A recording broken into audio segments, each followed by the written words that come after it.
जिसके सिर ऊपर तू स्वामी, सो दुख कैसा पावे। बोल न जाने माया मद माता, मरना चित नावे। तेरे सेवक को बाह किछ नाही, जम नहीं आवे निरे। जो तेरे रंग राते स्वामी, तिनका जन्म मरण दुख नासा। तेरी बख्श न मेटे कोई, सतगुर का दिलासा। नाम धियायन सुख फल पायन, 8 पहर आराधे। तेरी शरण तेरे परवासे, पंच दुष्ट ले साधे। ज्ञान ध्यान किछ कर्म ना जाना,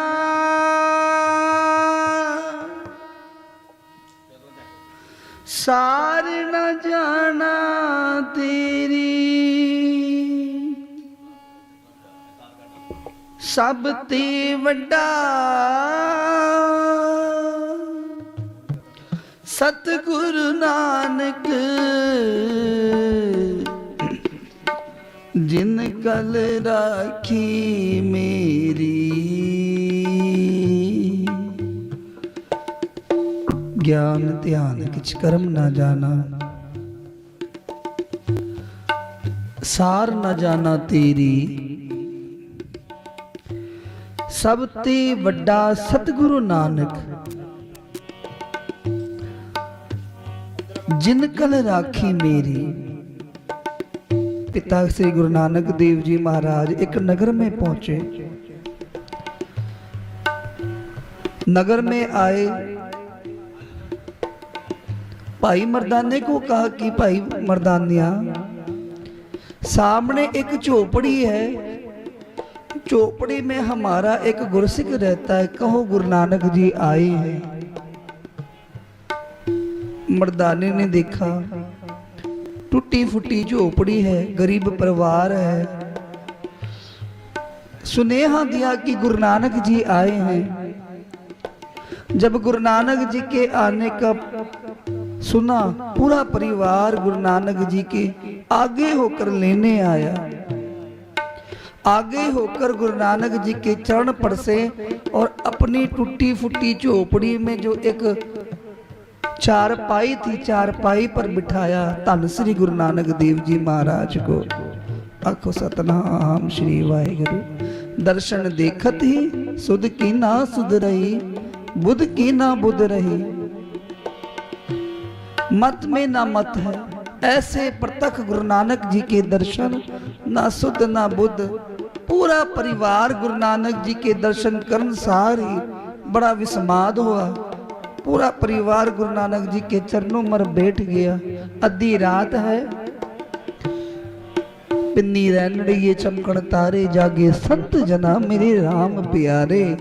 अद्धी रात हो चुकी है। धन गुरु नानक पातशाह मर्दाने नूं कहंदे, मर्दानिया रबाब छेड़ बाणी आई।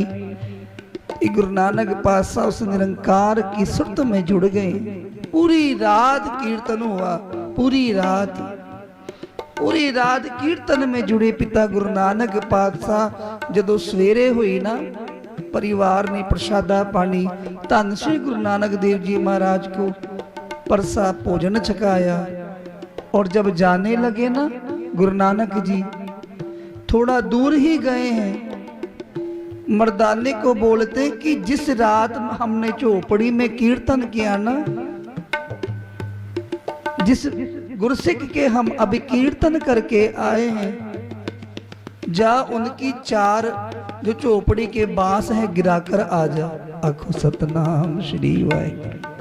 रात गुरु नानक जी ने कीर्तन किया है चारपाई पे बैठकर, सवेरे जाते जाते बोलते कि उस चौपड़ी को गिरा दो। मर्दाने कहने लगा कि महाराज कैसे गुरु हो? गुरु ऐसा होता है जो घर बसाता है, आप तो घर उजाड़ रहे हो। वो सिर्फ गरीब परिवार है, घर में खाने को कम है, एक चौपड़ी तो है, आप जाते जाते चौपड़ी भी गिरा कर जा रहे, कैसे गुरु हो? गुरु नानक पातशाह कहने लगे भाई वचन मनिया कर, वचन मान। कहते जाकर बोल दे गुरु नानक जी का हुक्म है कि आपकी चौपड़ी गिरानी है। 4 बांस की 4 एक चौपड़ी है, 4 बांस हिलाए तो चौपड़ी गिर जानी है। ऐसे बचन जब जाकर मर्दाने ने कहा कि गुरु नानक जी का हुक्म है आपकी झोपड़ी गिराने का। कहते गुरु नानक जी का हुक्म है, हुक्म मनिए होवे परवानता खसमे का मैल पाई सी। कहते जिसने गुरु नानक जी का महापुरुषों का सत महापुरुषों का वचन मान लिया, उन्हें खस्म का महल, कहते निरंकार के दरगे में उनके महल बनते। इस संसार के महल की तो बात ही थोड़ी है। कहते हुक्म मनिए होवे प्रमाणता खसमे का महल पाई सी। खसमे भावे सो करे मनो चिंदिया सो फल पाई सी। कहते खसम चाहे तो क्या नहीं दे सकता, परमात्मा चाहे संत महापुरुष चाहे जो रब्बी रूप ने वो क्या नहीं दे सकते।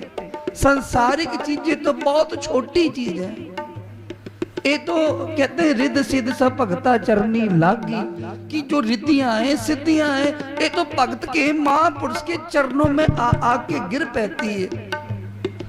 जो महापुरुषों के वचन कमा ले, पर कहते कि असी खत्ते बहुत कमाऊंदे किछ अंत ना पारावार।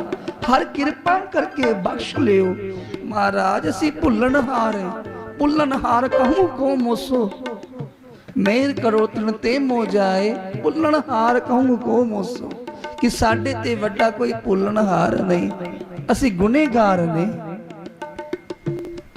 साडे गुनेगार नूं साडे पर्दे ढकण वाले, सादे पर्दे कजण वाले, हरथा रखण वाले, हरथा सहाई होने वाले पूर्ण महापुरुष गुरु नानक पातशाह महापुरुष, ये सारे अपने सिख दे हर वेले सहाई होंदे ने। अब राखो दास पाठ की लाज सी राखी लाज, भगत प्रहलाद की हर नाकस पारे कर आज। फुन द्रौपदी लाज रखी हर प्रभ जी चीनत वस्त्र, दीन मौसा सुदामा अपदा तेरा किया, गणका पड़दपुर है तय काज। जिवें द्रौपदी की लाज सुदामा की लाज धन गुरु नानक पातशाह तुरतो ही निरंकार परमेश्वर तुरते ही अपने भगता की लाज रखता आया है। और भगत भी ऐसे फिर गुरु नानक जी का हुक्म सुन लिया कि चौपड़ी गिरानी है। कहा कि गुरु नानक जी के हुक्म में पता नहीं कितना बड़ा फल होगा। कहा कि जे गुरु नानक जी का हुक्म है मर्दाने जी हमारी झोपड़ी गिरा दो। 4 बांस की झोपड़ी थी, 4 बांस लाए पूरी झोपड़ी गिर गई। आखो सतनाम श्री वाहिगुरू। पूरी झोपड़ी गिर गई गरीब के। गुरु नानक जी के वचन की झोपड़ी गिरा दो। गुरसिख खुश होकर अपनी झोपड़ी गिरवा रहा है। इस कलयुग में ना महापुरुषों के वचन मानना औखा हो जाता है। जे हुक्म हो जाए ना सेवा में आना है, बंदे नू औखा लग जाता है। क्योंकि संसार सागर में इतनी माया का अब पसारा हो गया है। कलयुग का इतना घोर कलयुग समय हो जाएगा है कि नाम की महिमा साधु की संगत, इसका जो मूल है ना, जो अनमोल है, समझना मुश्किल है। क्योंकि दिमाग पर मन पे दिल पे परत जम गई है कलयुग की। घोर कलयुग का समय में कलयुग की परत, मन अंधा हो चुका है। कहते आंखें नहीं मन ही अंधा हो गया है, जिसे कुछ नहीं सूझता। नाम जैसी कीमती वस्तु जो सच्ची दरगाह से गुरु नानक पातशाह अपने पूर्ण महापुरुषों को बख्शते हैं और वो पूर्ण महापुरुष अपने गुरसिख को बख्शकर गुरु नानक के चरणों से जोड़ते हैं। अब गुरु नानक जी का हुक्म, झोपड़ी गिर गई है। अब परिवार मर्दाने जी चले गए, वापिस टूटी फूटी झोपड़ी को संभाल रहे। जब मिट्टी फ्लोरी ना, जिस जगह रात कीर्तन हुआ था, जिस जगह गुरु नानक जी पूरी रात निरंकार में जुड़े रहे, जब मिट्टी फ्लोरी तो सोने असरफियों से भरा एक थैली निकल गई। उधर गुरु नानक जी आगे बढ़ गए। इधर इस घर के अंदर जब मिट्टी फ्लोरी, सोने असरफियों से भरा थैला निकल गया। गुरु नानक जी आगे चल दिए। बहुत समय बाद फिर गुरु नानक जी उस नगर में आए। कहते कि भाई चलो उसी गुरसिख के घर चलते हैं। मर्दाने जी कहने लगे, महाराज जदों पिछली बारी आए से उस गरीब की झोपड़ी गिरा दी थी, अब तो क्या बचा होगा उस गरीब परिवार के पास। पर जब गुरु नानक जी उस नगर में पहुंचे, उस गांव में पहुंचे, देखते कि टूटी फूटी झोपड़ी की जगह सोने महल बने, सोना घर बना, सोनी कोठी बनी है। मर्दाने ने सोचा कि भाई उस गरीब परिवार का पता नहीं क्या हाल हुआ होगा। गुरु नानक जी के हुक्म मान के मर्दाना उस घर में वापस गया। पर जब जाता है ना, क्या देखता है, वही परिवार, जो गरीब परिवार जो था, सोने वस्त्र पहने हैं, सोना घर कोठी बना है, महल बना है, पूरा परिवार सोने कपड़े पहन के गुरु नानक जी का नाम सुनकर आगे होकर गुरु नानक जी को लेने आए और कहते कि महाराज ये तेरी कृपा कि जिस रात तेने कीर्तन किया झोपड़ी गिरी, फिर जाकर जब मिट्टी फ्लोरी थे असरफियों से भरा थैला निकल गया, ते हमारे घर की गरीबी दूर हो गई। को सतनाम श्री वाहिगुरु।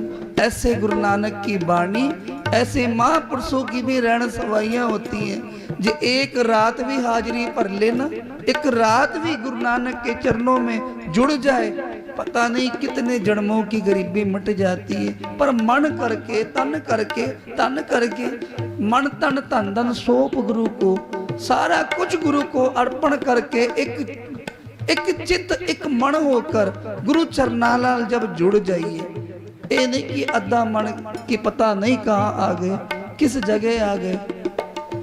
ये तो गुरु की कृपा है, मेहर है कि सच्चे साधुओं की संगत आपकी झोली में पड़ी है। पता नहीं कितने ऊंचे भाग होते तब जाके सच्चे संत महापुरुषों के दर्शन, उनका पुण्य मिलता है, उनके दर्शन होते हैं, उनके साथ संगत करने का सौभाग्य प्राप्त होता है। विरले होते हैं जिनको मिलता है, पर वो विरले जी संभाल ले इस समय को, इस भक्ति को, इस जब तक को जो महापुरुष करा रहे। तो संगत जी इन्नी बेनती हाजरी प्रवान करना। वाहिगुरु जी का खालसा, वाहिगुरु जी की फतेह। धन गुरु नानक।